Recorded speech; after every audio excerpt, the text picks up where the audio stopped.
Phezulu ngoYesu phezulu. Phezulu ngoJesu phezulu. Phansi ngoSathane phansi. Phansi ngoSathane phansi. Thatha ithuba. Sibulise kotata. Sibulise komama. Sibulise kobhuti. Sibulise kosisi. Siyabulise kuba bonke abantu abasimameleyo. Siya ngasezulu lenkosi. Ungazivuli indlebe zakho. Inkosi yamakhosi seyifikile. Izothetha nawe namhlanje. Inkosi yamakhosi seyifikile. Izobonisana nawe namhlanje. Likhona icebo elingcono. Khona indlela engcono namhlanje. Ezothilwa inkosi. Egameni lenkosi. Haleluya. Siyaphinda ke siyabulisa. Igama lami uPhila Sande. Zisindisiwe zaqolela izono zami. Haleluya. Haleluya. Ngicela ke siyezwini lenkosi. Izwi lethu namhlanje solifumana kwincwadi yesityhilelo. Uchapter ngu8. Sofuna uverse 1 siphele kuverse 2. No chapter 9 from verse 1 to verse 6. Hallelujah. Hallelujah. Shwele baba. Shwele baba. Ibano Musa. Shwele baba. Shwele baba. Shwele Chesi. Ibano Musa. Shwele baba. Shwele baba. Shwele Chesi. Ibano Musa. Shwele baba. Shwele baba. Shwele Chesi. Shwele Seli. Ibano Musa. Shwele baba. Shwele Chesi. Shwele Mkhalasi. Ibano Musa. Ekhaya ayibalwa.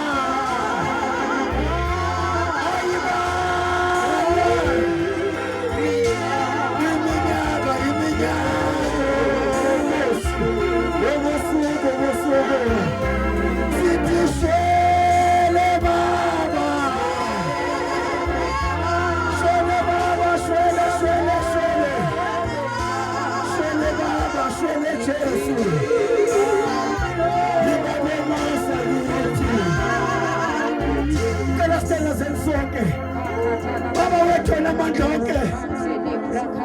Thixo wethu ingcwele. Thixo namandla onke. Namhlanje ngeli xesha Nkosi. Amandla akho maninzi. Amandla akho ayenele le ndawo. Baba wethu namandla sesikhona sibe apha. Lizofundwa izwi lakho. Baba wethu namandla onke. Sithanazela igrace yokushumayela ngakwalo. Sithanazela ifavor yokutyhila ngakwalo. Baba wethu namandla onke. Thetha Nkosi ngezwi lakho. Othi uDavide liyadudumise. Ehlango lidalisa iqhwithi. Baba wethu namandla onke. Othi lithelezele lingakothi mbini. Lona liyahlaba lona liyahlula. Baba izwi lakho linguwe. Litaka bataka jomlilo. Baba wethu ayingcwele. Izwi lakho linamandla amaninzi. Liyabahlangula ababoshiweyo. Liyabakhulula abakhonqiweyo.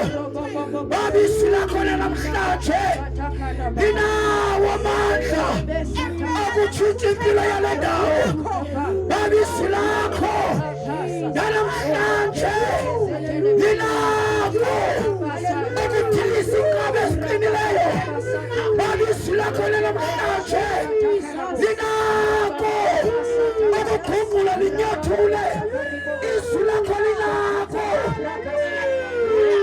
Nkosi Yesu alikazi wenkosi izwi lakho laphakanyiswa sashiyeka isibingelelo samile Baba wethu onamandla onke thumela umlilo ongcwele thumela umlilo namandla Baba wethu onamandla onke yonke imimoya iyakhothama yonke imimoya iyalulama egameni likaJesu izwi lakho Nkosi lifale isikhokho izwi lakho Nkosi lifale ipetrolo yanamhlanje sebenza ngalo emini egameni likaJesu Kristu haleluya haleluya haleluya umfundele Sityhilelo chapter 8 verse 1 yes ayalivulayo elesixhenxe ityhwina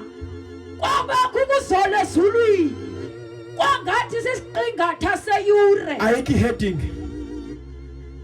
ukuvuthelwa kwamaxilongo asixhenxe verse 1 ayalivulayo elesixhenxe ityhwina kwabakho ukuzola ezulwini kwangathi sisiqingatha seyure Nazibona izithunywa zezulu ezisixhenxe ezimayo phambi koThixo zanikwa amaxilongo asixhenxe yes saze sinye isithunywa semesibingelelweni cela uye ku chapter 9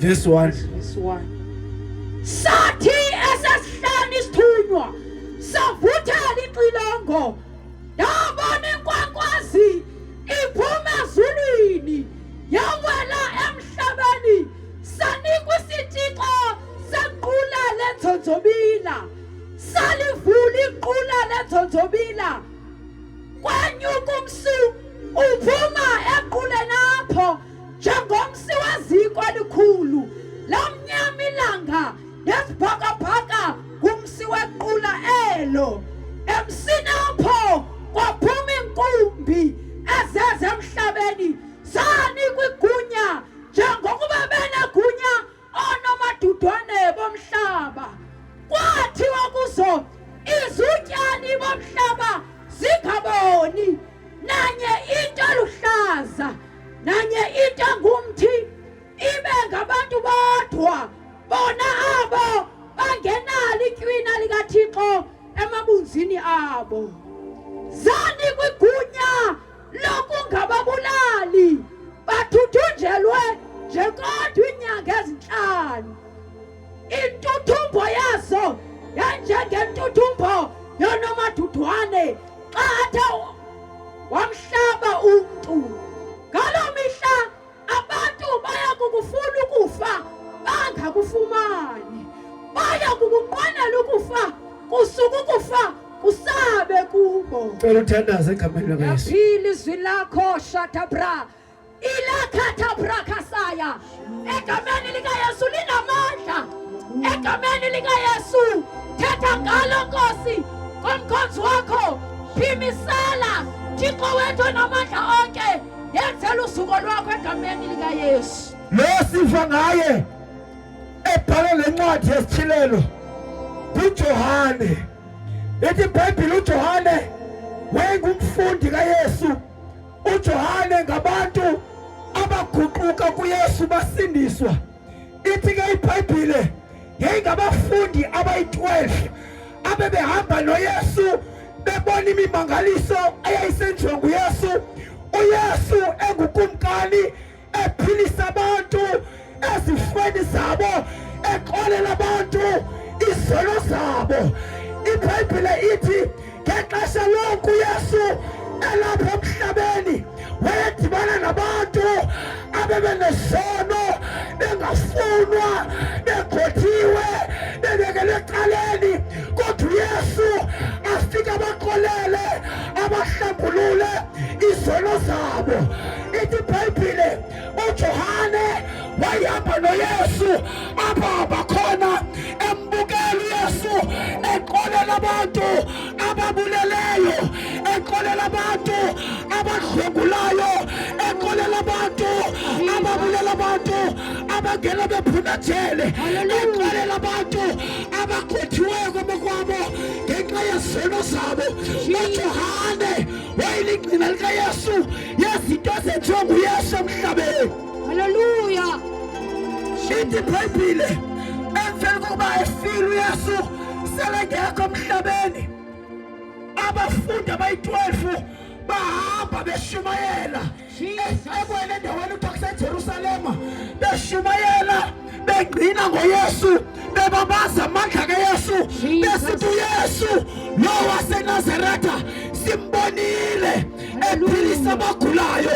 uYesu lo waseNazaretha simbonile eqhala isiqalekiso. uYesu waseNazaretha simbonile evula amehlo wemfama. Ithi-ke iBhayibhile yami bathatha abafundi bonke kwathiwa mababulawe ukuze buzophela ubungqina obungoYesu, kungabikho namnye umuntu omhlabeni othetha ngoYesu. Jesus. Ngoba uYesu wafika wayinkosi eyahlukileyo kwezinye inkosi. uYesu ufike zikhona ezinye inkosi zibavusa abantu abafileyo. uYesu ufike khona emhlabeni amakhosi ahlonitshwayo namakhosi awoyikwayo, kodwa amakhosi awayesoyikwa ayesithi xa efile luphela udumo lwawo. amakhosi awayekhona ayesithi xa efile aphelelwe amandla awo. kodwa uNkosi uJesu yona yathi noba ifile igama layo laqhubeka liphilisa abantu. uYesu yena wathi noba selefile, ithi iBhayibhile ophephela khona uyasindiswa. wayesithi umuntu obisa igama likaYesu noba usebunzimeni obungakanani, noba unomthwalo ongakanani, kodwa xa ethandaza egameni likaYesu, ithi iBhayibhile wayephiliswa. baxakeka abantu ubahlobo luni lwaThixo lo athi noba selefile kodwa igama lakhe liyasebenza. athi noba sengaphansi komhlaba umzimba wakhe, abathandaza egameni lakhe bayaphakama baphile. Hallelujah. ithi iBhayibhile bathathwa koJohane ngenxa yoba bebengqina ngale ndoda ebuleweyo yabulawa yafa, kodwa babulawa omnye waloo mangqina enguPetros. ithi iBhayibhile kwathiwa na uPetros makafe. ithi iBhayibhile wathatha uPetros waqhonya emnqamlezweni, wathi uPetros ndiyacela, ndicela ungafi njengoYesu, ngoba indlela uYesu anamandla ngayo mna nawo amandla akhe, nesitandadi sikaYesu alikwazi ukufikelela kuso.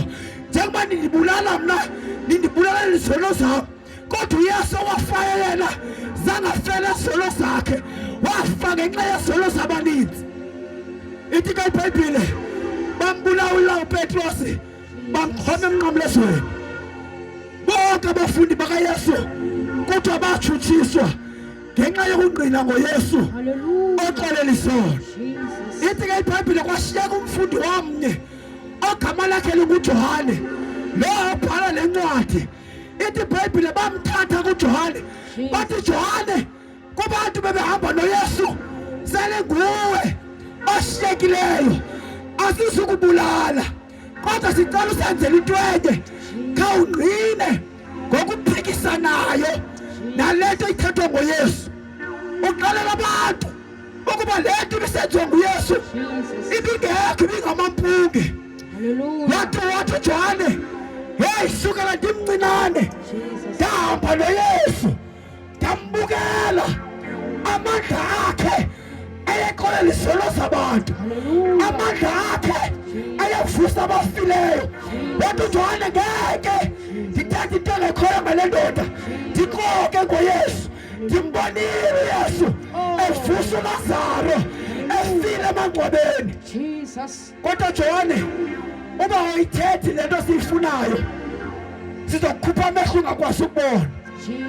ithi iBhayibhile wathatha uJohane wakhutshwa amehlo, kodwa Johane if awubutshintsha ubungqina bakho uthi uYesu uqalela abantu uYesu engomsindisi angakwazi ukuxolela isono Johane sizokuthomenta asizokubonana ngesaquphe kodwa sizokwenza izinto ezibuhlungu until uguquke umphiki kuYesu wathi uJohane noma ningelenza ntoni ngeke ndibujike ubungqina bami ithi iBhayibhile wathatha uJohane wathatha idrum laqhotshozwa lafaka imikhodo bamfaka phakathi edramini wathi uJohane noma sethe edramini ngeke ndibujike ubungqina bami uYesu waseNazaretha nina maJuda elambethele emnqamlezweni unamandla okuphilisa abagulayo uYesu elambethele emnqamlezweni unamandla okuxolela isono sabantu haleluya ithi iBhayibhile bamfaka edramini baliqeqa idram ithi iBhayibhile bahamba bayolilita ezantsi bawucimba bangofika uJohane efile edramini xa efika phakathi uJohane kaphila uJohane usathetha bathi uJohane phuma khawuphinde uqine wathi uJohane uYesu waseNazaretha wafika siloba inhlanzi ubusuku bonke wafika sibulaleka wathetha ngezwi iminatha yethu yagcwala zinhlanzi ndiwabonile amandla akhe haleluya ndiwabonile amandla akhe noma abanye bemphika besithi akekho kodwa ndimbonile ukhona he is a provider Jesus kwathi okay Johane uyakhulekele awuyenzi lento siyifunayo ithi iBhayibhile kwathatha ioyile yabiliswa kwathi Johane uma ujiki le oyile ibilayo uzongena kuyo ubile phakathi wathi ibilisende oyile I am ready ukungena nakuyoyile ngenxa kaYesu hallelujah Jesus yabiliswa ioyile kodwa yisa Johane yibona ioyile nansi yabila xa ungajiki statement sakho uzongena kula oyile wayijonga uJohane oyile wathi ndifakeni phakathi kwi-oyile ebilayo ndifakeni phakathi uthi uJohane xa ithetha ndiyamazi lo Yesu usisiqalo ndiyamazi lo Yesu usisigqibelo he's the alpha he's the omega noma ndifake phakathi i-oyile ingu-omega uba ingu-omega ndizofa kodwa uba inguyi-omega ndizophila phakathi kwe-oyile ivutha wangena uJohane phakathi kwe-oyile kuthi abayeke i-oyile yabila uJohane uphakathi yabila i-oyile yabila i-oyile uJohane uphakathi yabila i-oyile uJohane uphakathi akasela amehlo wakhe akhutshiwe uphakathi ku-oyile i-oyile yabila kwafikelela ixesha kodwa mkhupheni ku-oyile sifuna ukumvuza thini kodwa wayengabambeki inyama yakhe yayiqubuka ngenxa iba itshile kodwa xa iphuma ku-oyile umlomo wawusathetha wathi ndimbonile uYesu uyangena lo mntu nasekhuphekweni uyangena lo mntu nasemlilweni ofuthayo ukhona uyaphila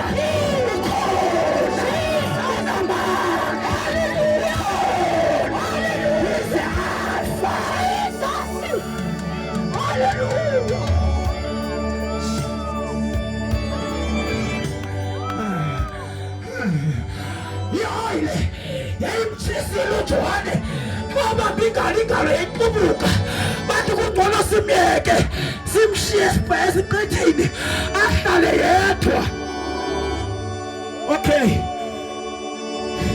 njengoba ngabambeki bathi masimyeke masikhothuke bakhuthuka abantu bakhuthuka bathi uJohane akusekho nto angayenza nenyama yakhe ifragile ingathi ijeli ukuyibona ijeli ijeli yayokozela xa ibambi yaphuncuka bathi masimyeke, let us go home. Ubungqina obungoYesu sibucimile ngoba uJohane yenguye yedwa wayephethe ubungqina obuphathekayo. Bathi masigothukeni, impi sigqibile. Hallelujah. Bathi masigothukeni, amehlo siwakhathile akasekwazi ubona. Masigothukeni, iinyawo zikazikwazi uhamba ngoba zibulawa yioyile. Masigothukeni, nabazalwane bakhe bamshiya, nezihlobo zakhe zamshiya. Wahlala yedwa uJohane. Akho mntu usondelayo kuye, wahlala yedwa uJohane.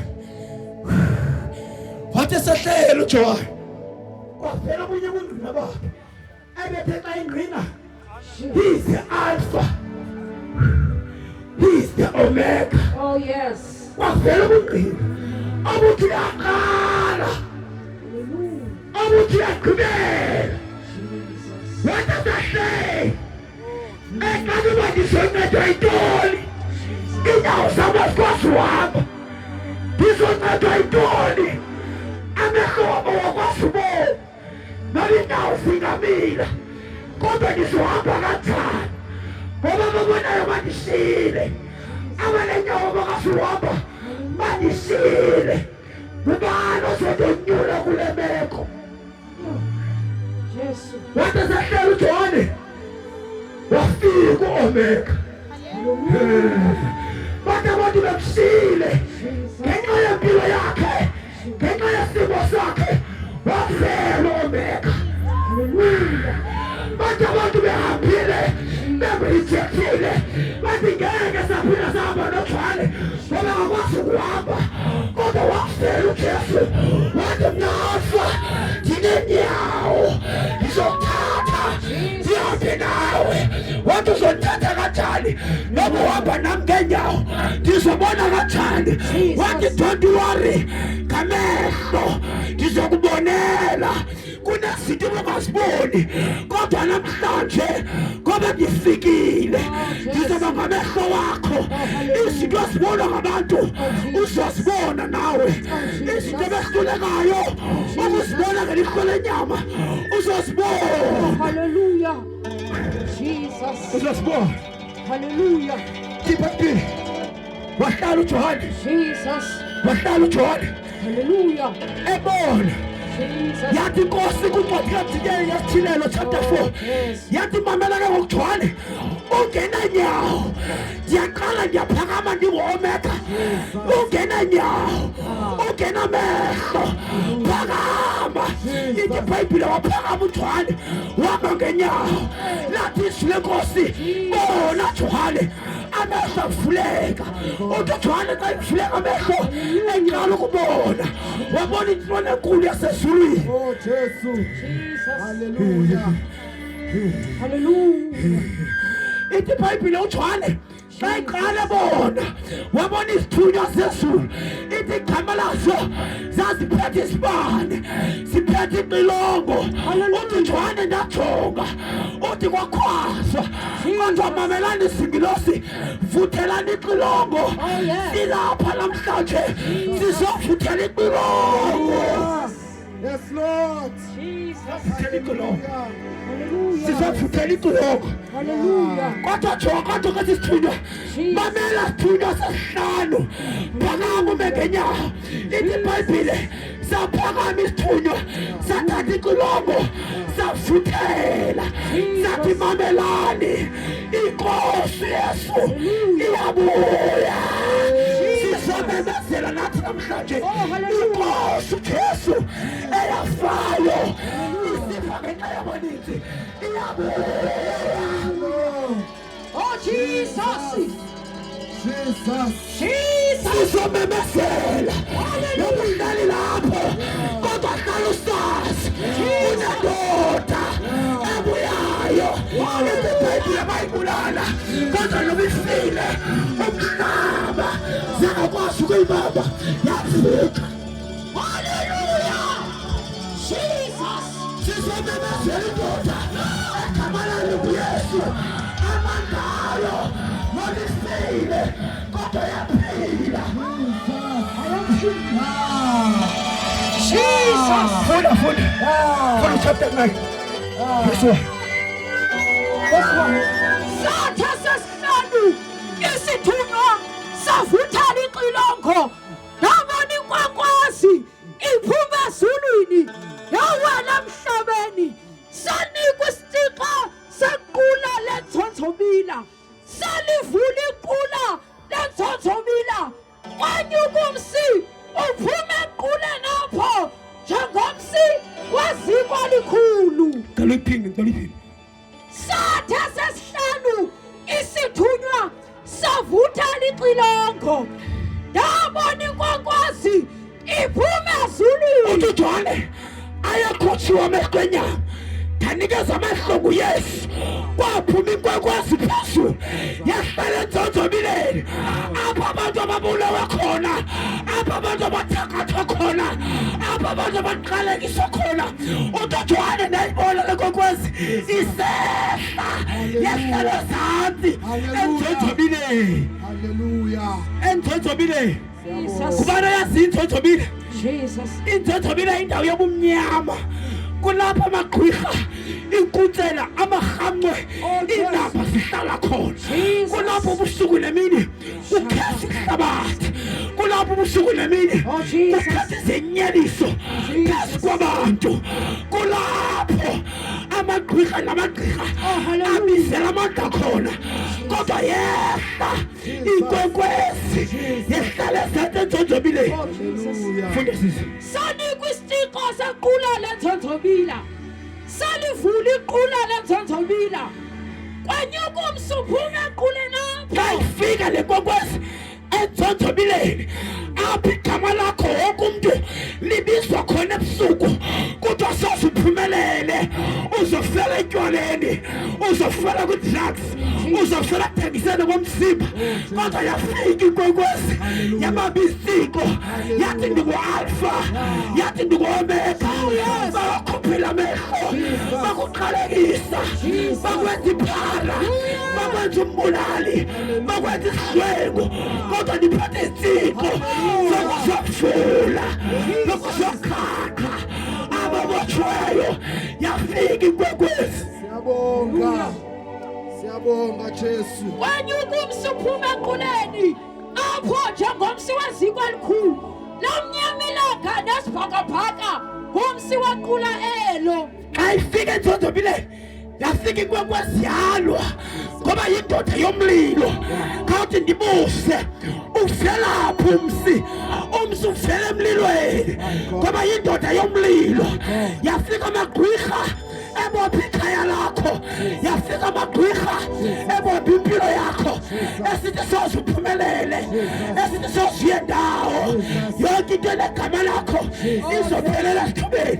Kodwa yafika indoda yomlilo yaqhawula, yakhulula, kwavutha umlilo abangawaziyo uba uvelaphi kanti uvela ezulwini. Hallelujah. Emsini apho kwaphuma inkumbi esesemhlabeni zanikwa igunya njengokuba benegunya oonomadudwane bomhlaba. Kwathiwa kuzo izityalo bomhlaba zingaboni nanye into eluhlaza nanye into engumthi ibe ngabantu badwa bona abo bangenalo itywina likaThixo emabuzini abo. Kodwa apha emva kokukhululwa babantu abakhululekileyo, ngoba ithi iBhayibhile okhululwa nguYesu ukhululekile ke inene. uSathana wehlula kwi-battlefield yakhe, uSathana wehlula kwindawo yakhe, kwi-comfort zone yakhe. Akabinamandla wehluleka, wathi ndiyabayeka bayahamba, kodwa noba ndibayekile andizubancama, noba ndibakhulule nje andikhululanga ngoba ndibathanda, andibayekisanga izona endibenzisa zona ngoba ndithanda. Kwinento endohlulileyo amandla ka-alfa, amandla ka-alfa Yes, Jesus. andehlule, Yes, Lord. amandla ka-omega andehlule.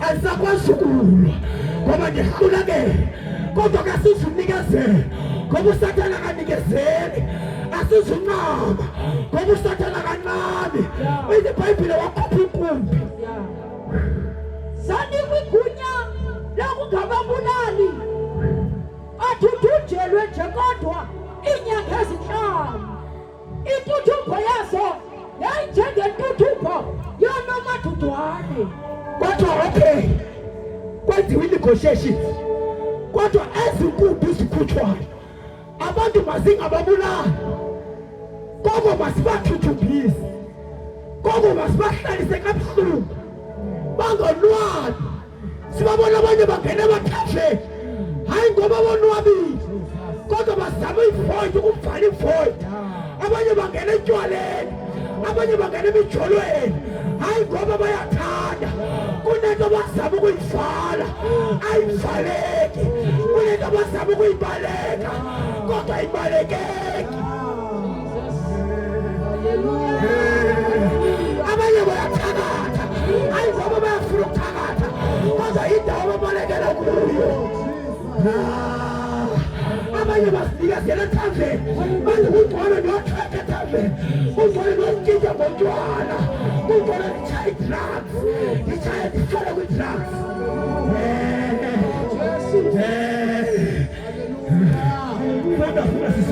ngaloo mihla abantu babo bafuna ukufa bangakufumani abanye abantu sele bethiniwe abanye abantu bafuna i-suicide ingathi ndingangena ku-suicide kungcono ndiphumle kodwa ndizamemezela ukhona u-Alpha ukhona u-Omega ukhona umqalisi ukhona umphelelisi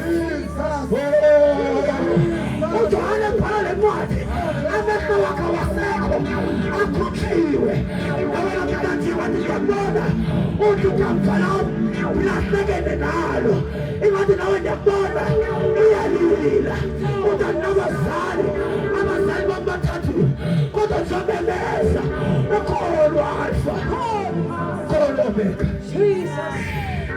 ukhona u-Alpha ukhona uqalileyo ukhona oqhubelayo ingathi ndiyamemezela ngithi mamela ungavumi ukuba impilo yakho iphelele ekubhalweni tywaleni ungavumi impilo yakho iphelele kwi-drugs ungavumi impilo yakho iphelele ethafeni ungavumi impilo yakho iphelele buphareni ukhona Omega is able ukuqala itshwetha phezu kwentengekhoyo ngaloo mihla abantu baya kukufuna ukufa bangakufumani akukuqonela ukufa usuku ukufa kusasa abanye bayasinikazela babe ngamagitsa besithi kungcono ndithutyulwe ngesibhamu ndife kube kanye kodwa iBhayibhile ukufa kuyababaleka akubafuni kodwa abanye kungcono ndandise ngomzimba ndife kube kanye ayisakube ndiphela kodwa ndizomemezela ukhona u-Alpha ukhona u-Omega ndashiyelwa ngumama impuku yokuthalatha ndizofelela impuku ukhona ungafuni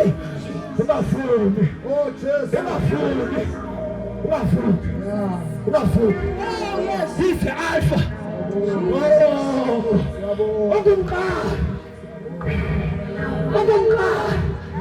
okumqala usathana zange dale wavela umuntu adaliyo usathana ngamazi umntu obudala kanjani kodwa into yaziyo kukuba mhlophe into yaziyo kukumfaka kwi-drugs amfaka kwisiyobisi amfaka etywaleni kodwa ndizokwana ndizomqalisa inqulombo ndizokufuthela inqulombo ungafelapho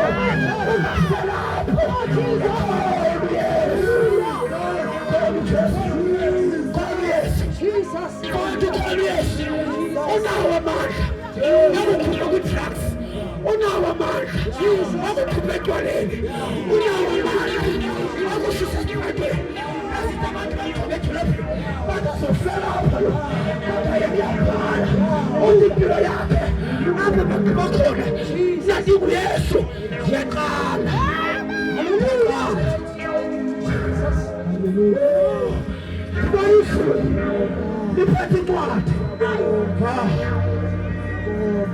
sibona izulu liphethe incwadi lencwadi liphetheyo kubhala igama lakho ukuba uyaphuma enjonjobuleni.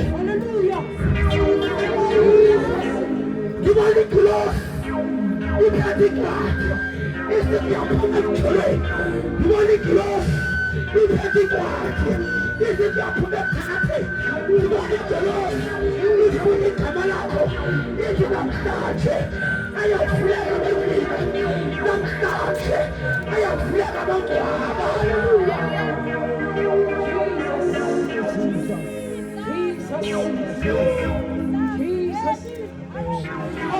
Kulamanye amangcwaba amagwika awafulayo afa kudala, kodwa ndibona izulu lisehlela impilo yakho lizokukhulula. Udala sowubona iminyaka uzithi basamanye bandishiya ngeke ndibasajika, kodwa izulu liyajika namhlanje.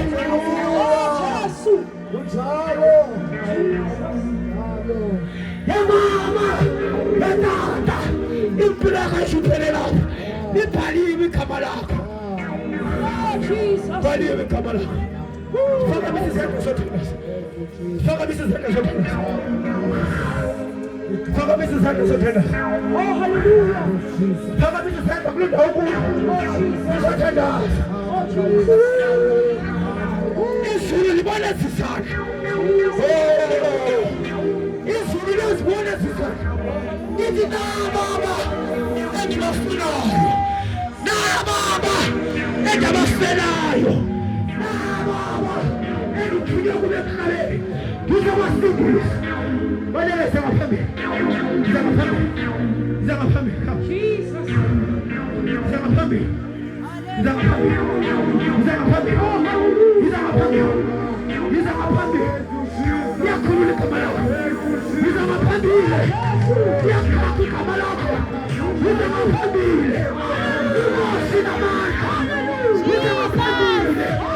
Akhona amandla, avula indwaba, iginiwe. Akhona amandla.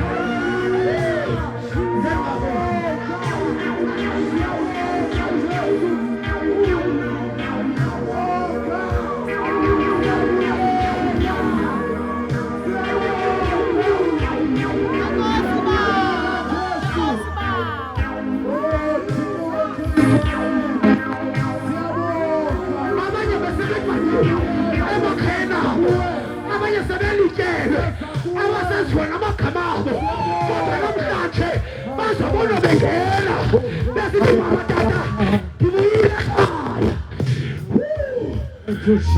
Hallelujah.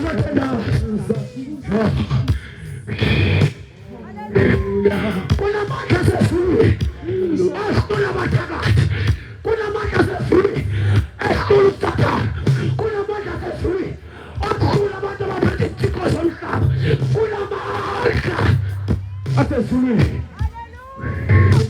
Cela ngaphambili wena Sathane, ungasali nawe, ungasali, ungasali, ungoyini inkosi namandla. Hallelujah, hallelujah. Unokwenza kuhleli apha emvekeni, unokwenza kukhona ngase bantu, kodwa le message namhlanje ikukhalile. Glory to Jesus. Ukhona uYesu owafikayo ukuzoqhuba kwemvumo kuwo. Singathandaza kunye nawe, ungawenza umthandazo uthanda ukungena kuyo. Ukhona uYesu. Glory to Jesus. Unokwenza kukhona uhlelo evekeni, usimamele sishumayela, ungawenza umthandazo kunye nathi. Ukhona uYesu udala ukulaleka, kodwa namhlanje yimini yenkululeko yakho, yimini lokuphendulwa kwakho. Glory to Jesus. Hallelujah.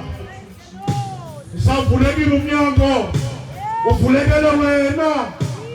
Ngabula siboni ungasondela, ukhona uYesu uyafumaneka. Glory to Jesus. Cela baba bathandekayo sime kunye nabo sibalindisele enkosini. This is the best decision. Hallelujah. Ayinto engenazilando. Akajomba usukaphi. Akajomba wenze ntoni.